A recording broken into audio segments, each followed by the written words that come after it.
আসসালামু আলাইকুম। আপনারা সবাই কেমন আছেন? এই যে হচ্ছে জাতীয় ফসল আমাদের পাট।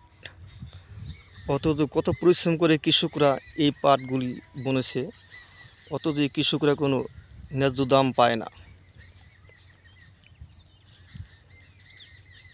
দেখেন কত পরিশ্রম করে এই কৃষকরা এই ফসলগুলো করছে।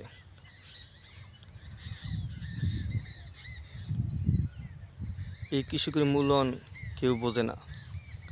আমরা যারা গরিব তারাই শুধু আমরা মূল্যায়ন বুঝি। চোখ ভরা অসাধারণ।